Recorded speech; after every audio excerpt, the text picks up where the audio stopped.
कल से बाइडेन का इजराइल का दौरा होगा।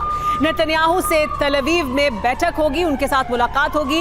अरब के कई देशों से बाइडेन की वार्ता होगी। तो बाइडेन पहुंचेंगे तेल अवीव, मुलाकात करेंगे नेतन्याहू से, लेकिन इसके अलावा अरब के कई देशों से भी बाइडेन की वार्ता होने वाली है।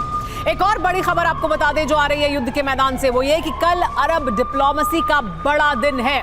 बीजिंग में पुतिन जिनपिंग की बैठक हो रही है। तो एक तरफ जहां पुतिन जिनपिंग की बैठक हो रही है, गाजा के समर्थन में बड़े फैसले की यहां से संभावना है। एक और बड़ी खबर जो युद्ध के मैदान से आ रही है वो ये कि गाजा पर इजराइल के हमले लगातार जारी हैं। हमले में हमास नेता इस्माइल हानिया के बेटे की मौत हो गई है, इसकी खबर सामने आ रही है। हमले में हजेम इस्माइल हानिया की मौत हुई है और ये बड़ा नुकसान हो सकता है हमास के लिए। इजराइल हमास के युद्ध का विस्तार शुरू हो चुका है। ये धरती के 5 महाद्वीपों पर सबसे बड़ा संकट बन सकता है। इस संकट की 2 धुरी हैं। एक है इजराइल के समर्थन में खड़ा अमेरिका और दूसरा है गाजा फिलिस्तीन के समर्थन में खड़ा रूस। भूमध्य सागर में महाशक्तियों का विध्वंसक बेड़ा जुटने लगा है। डिप्लोमैटिक हलचल बहुत तेज हो गई है। बीजिंग में बैठकर व्लादिमीर पुतिन अरब देशों को अपने खेमे से जोड़ने की रणनीति बना रहे हैं और अमेरिकी राष्ट्रपति बाइडेन अरब के दौरे पर पहुंच रहे हैं। देखिए कैसे अरब का युद्ध विश्व युद्ध की भूमिका बन चुका है।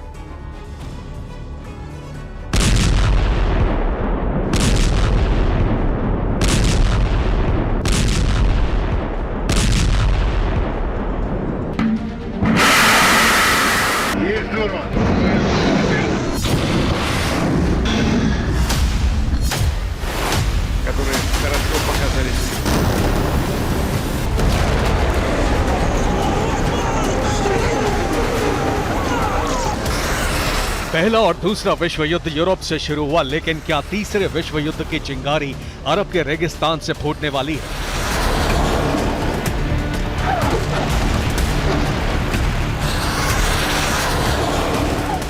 इजराइल पर हमास के लगातार हमलों के बाद दुनिया के शक्ति संतुलन का पलड़ा अपनी तरफ झुकाने में जुटे अमेरिका और रूस ने यहां वर्चस्व का युद्ध शुरू कर दिया है।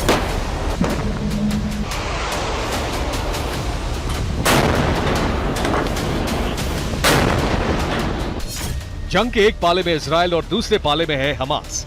इजराइल के साथ अमेरिका की अगुवाई वाले नेटो का समर्थन है और फिलिस्तीनियों पर हो रहे हमलों का बहाना लेकर रूस, चीन और ईरान हमास के साथ खड़े हो गए हैं।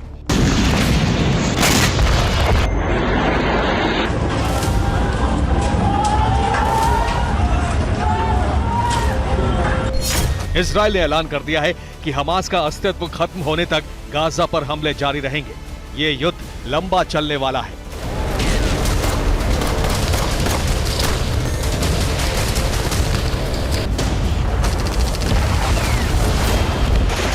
संकेत साफ है कि इजराइल ने अपने सबसे बड़े दुश्मन के खात्मे तक युद्ध जारी रखने का मन बना लिया है, भले ही कोलैटरल डैमेज में निर्दोष नागरिक मारे जाते रहे।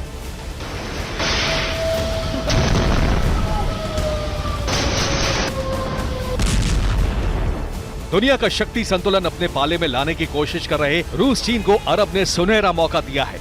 पुतिन और जिनपिंग ने अपना अरब मिशन शुरू कर दिया है।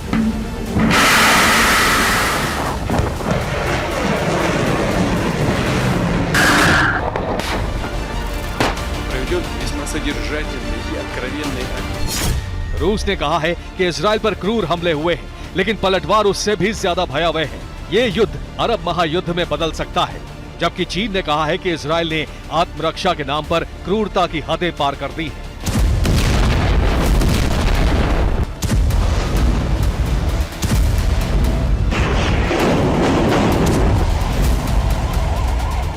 अरब में अमेरिका और रूस दोनों के हित जुड़े हैं और युद्ध के बीच युद्ध रोकने के बहाने अमेरिका अपना वर्चस्व कायम रखने में जुटा है और रूस अपना खेमा बढ़ाने में जुटा है।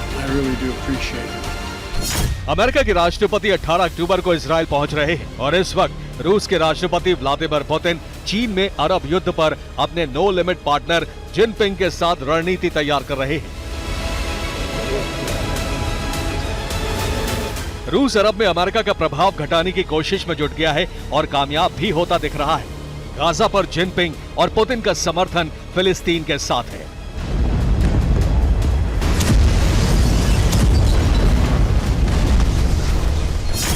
पुतिन अरब के नेताओं से लगातार बात कर रहे हैं। रूसी राष्ट्रपति पुतिन से इजराइल के प्रधानमंत्री नेतन्याहू ने बात की है। पुतिन ने कल सीरिया के राष्ट्रपति बशर अल असद से बात की।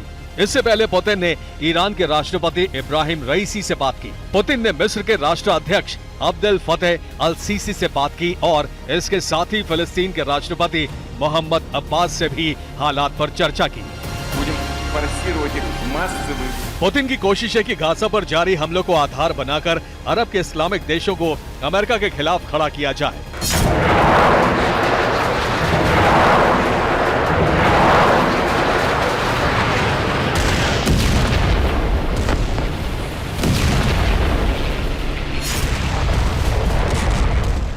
पुतिन के इस मिशन को नाकाम करने के लिए बाइडेन बुधवार को इजराइल पहुंच रहे हैं। बाइडेन तेल अवीव में नेतन्याहू के साथ बैठक करेंगे। बुधवार को ही बाइडेन जॉर्डन दौरे पर जाएंगे। साथ ही सऊदी अरब के किंग अब्दुल्ला, मिस्र के राष्ट्रपति अब्देल फतेह अल सीसी और फिलिस्तीनी राष्ट्रपति महमूद अब्बास से मुलाकात करेंगे।